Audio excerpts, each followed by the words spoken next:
Assalamualaikum warahmatullahi wabarakatuh. Selamat pagi anak-anak. Sudah siap belajar hari ini? Jangan lupa ya, seperti biasa, siapkan buku catatan dan alat tulis kalian. Catat materi yang Bu Guru jelaskan. Sebelumnya, kita sudah mempelajari tentang sejarah proklamasi kemerdekaan bangsa Indonesia. Kita tahu bagaimana perjuangan para pahlawan agar kemerdekaan Indonesia bisa tercapai. Nah, kalian juga harus tahu bahwa bangsa yang besar adalah bangsa yang mengenal sejarahnya. Dan bangsa yang besar adalah bangsa yang menghargai jasa para pahlawannya. Untuk menghargai jasa para pahlawan itu, marilah kita isi kemerdekaan bangsa Indonesia dengan hal-hal yang baik. Ya, bagaimana cara mengisi kemerdekaan Indonesia? Kalian bisa isi dengan belajar sungguh-sungguh. Ya, hari ini kita akan belajar tentang manfaat kemerdekaan bagi kesejahteraan bangsa Indonesia. Manfaat kemerdekaan untuk masyarakat Indonesia adalah satu, di bidang pendidikan. Ya, jadi setelah Indonesia memproklamasikan kemerdekaannya, bangsa Indonesia punya tujuan, yaitu mensejahterakan seluruh rakyat Indonesia. Salah satunya adalah di bidang pendidikan. Sebelum merdeka, pada masa penjajahan, pendidikan hanya untuk kaum bangsawan saja, dan hanya laki-laki saja yang boleh sekolah dan memperoleh pendidikan. Namun, setelah Indonesia merdeka, semua rakyat Indonesia berhak memperoleh pendidikan, baik itu bangsawan, rakyat biasa, orang kaya, orang miskin, semua rakyat Indonesia berhak memperoleh pendidikan. Laki-laki dan perempuan memperoleh hak yang sama dalam pendidikan. Jadi, tidak hanya laki-laki yang boleh sekolah, perempuan pun boleh sekolah setinggi-tingginya. Dan yang ketiga, tujuan bangsa Indonesia adalah pendidikan yang layak bagi seluruh rakyat Indonesia sesuai dengan Undang-Undang Dasar 1945 alinea keempat, yaitu mencerdaskan kehidupan bangsa. Selain di bidang pendidikan, manfaat kemerdekaan Indonesia ada pada bidang perekonomian. Sebelum merdeka, rakyat Indonesia hidup dalam perekonomian yang sulit.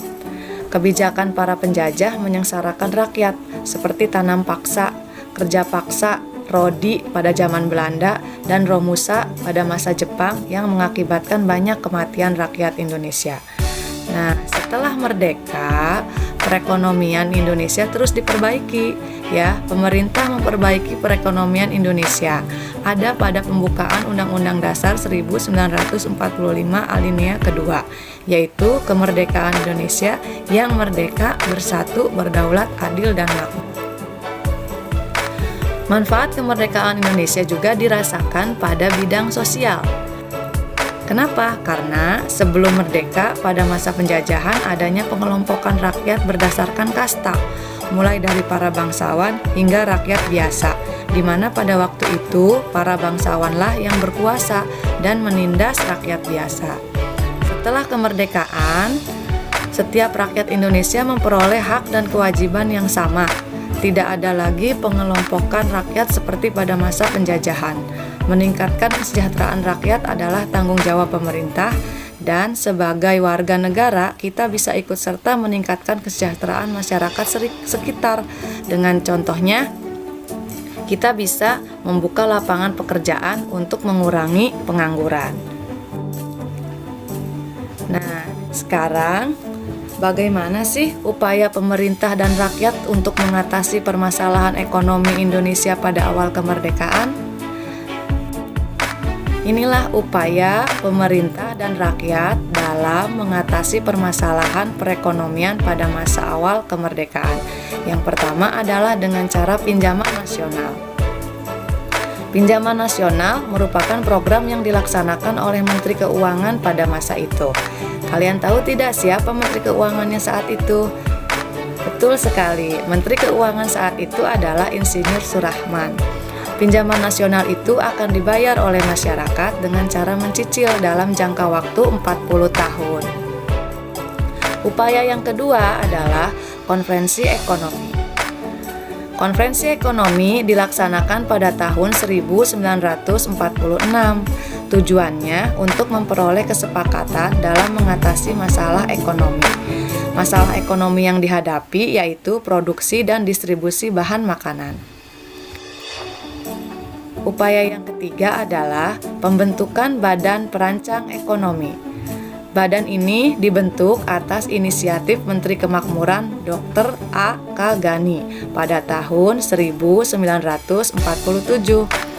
Tujuannya membuat rencana dan mendanai rencana pembangunan ekonomi bagi pemodal dalam negeri maupun asing.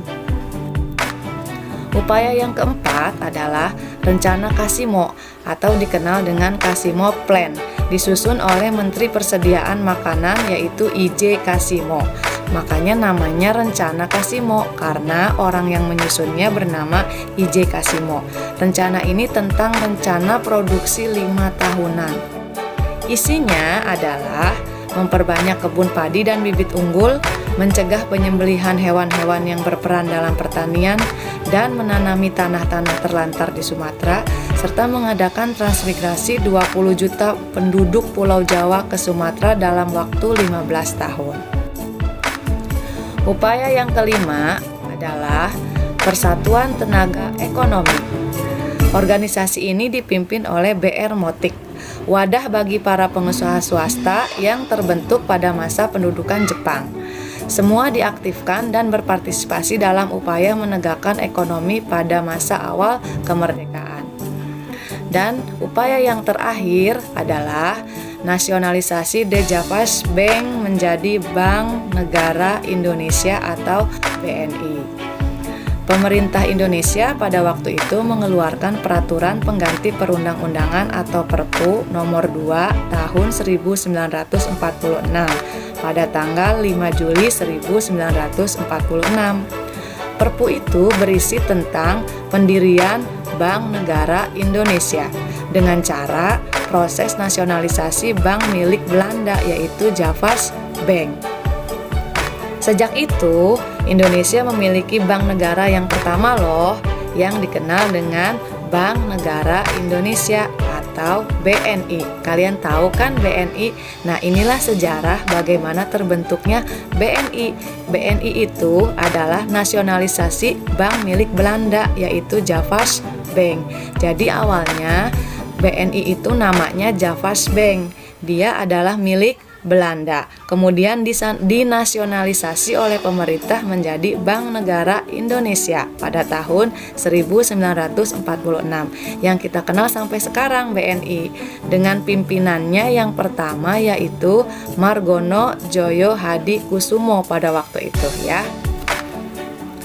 Nah, setelah kalian simak video materi Bu Guru, kalian kerjakan tugas pertama ya.